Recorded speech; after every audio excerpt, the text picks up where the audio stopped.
Never before has mankind faced so many questions, so much anxiety.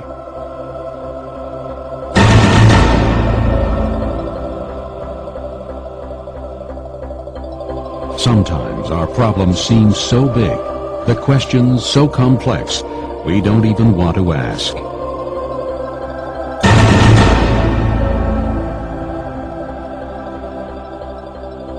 But as we look at all the unsettling changes happening throughout the world, it's hard not to ask.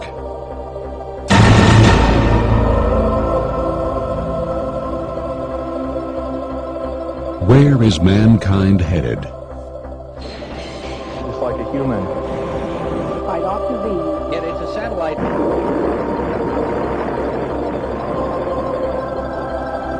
Is the Earth sending us a wake-up call?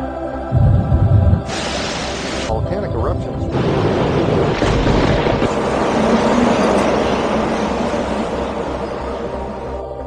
Is there objective truth?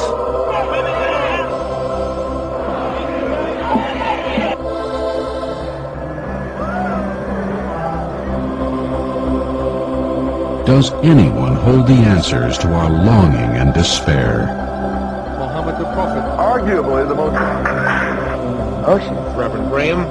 There is from somewhere within us. Where is that somewhere?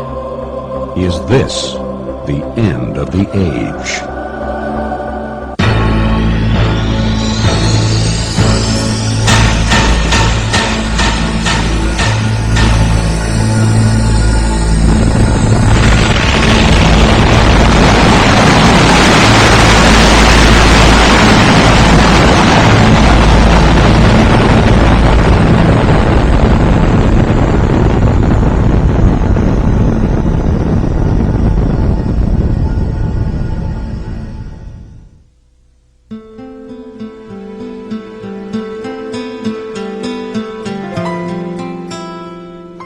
There's not just one set of morals, and that people should agree to abide by a certain set of laws so that their morals can be modified, but morals can be different. I mean, the law should be just a basic guideline to keep people from killing one another and harming one another. I think there's more of like a moral awakening where we're starting to question the things that have been handed down to us traditionally, and I think we're just trying to look for like what is right or wrong, and I think a lot of times we're coming to the conclusion that there is no right or wrong. I don't think there's any more absolute. There's the only real thing I think that maybe should hold true for all people is the golden rule. Just do unto others as you would have done unto yourself. I mean that's pretty much it. And I really don't think people are very moral at all. There's one Mother Teresa. There's not much more than that. Hi, I'm Bill Gallatin, and as we look at the world today, we see a world filled with question. Where are we headed? With all this scientific knowledge and all the immorality, are there moral absolutes? Is there a God? And if there is a God, is he a God of love? Why so much hurt and pain? And if there is a God, how can we know that he actually exists and he's willing to reveal himself to mankind?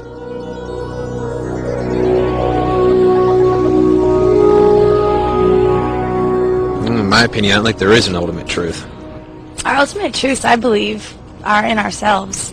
Everybody has it inside them. It's just a matter of listening to yourself. I used to believe in God when I was younger. I believed in all the stories. I believed in all the rules and the commandments when I was raised Catholic. But then I began to think about things more philosophically, more in depth, and there were just so many questions that I couldn't answer. So it got to the point where I don't really know if there are any answers, and you can't deny and you can't confirm either.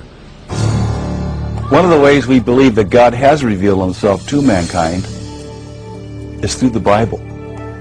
His revelation, it's so unique from other writings.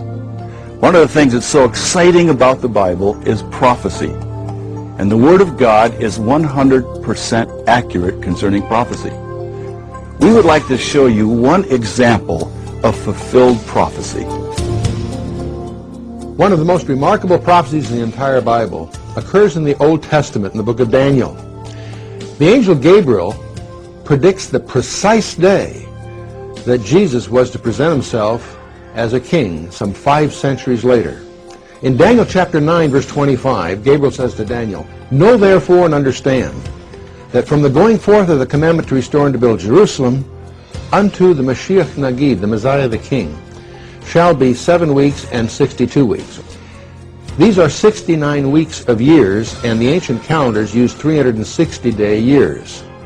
And so what Gabriel is saying is that there will be 173,880 days between the commandment to the Messiah the King. Now, the commandment to restore and to build Jerusalem was given on March 14th of 445 BC. This is recorded in Nehemiah chapter 2.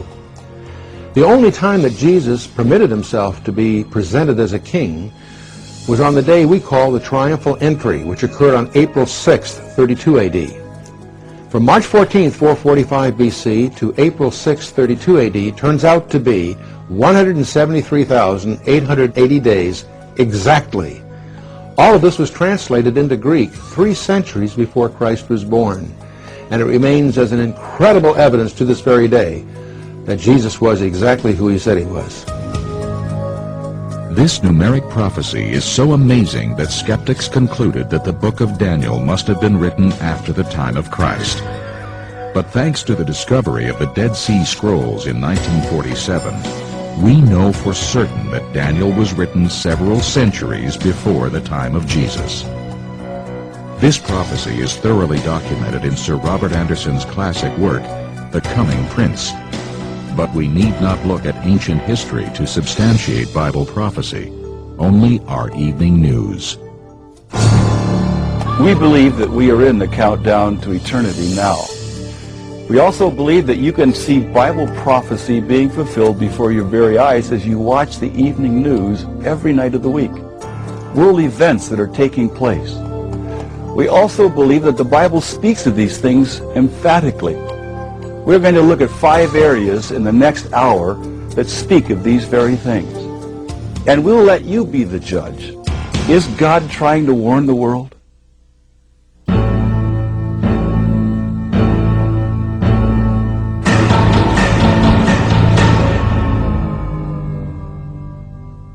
When the disciples came to Jesus on the Mount of Olives, and they asked him for signs of the end of the age, he said that there would be earthquakes in various places, there would be famines, and there would be pestilences.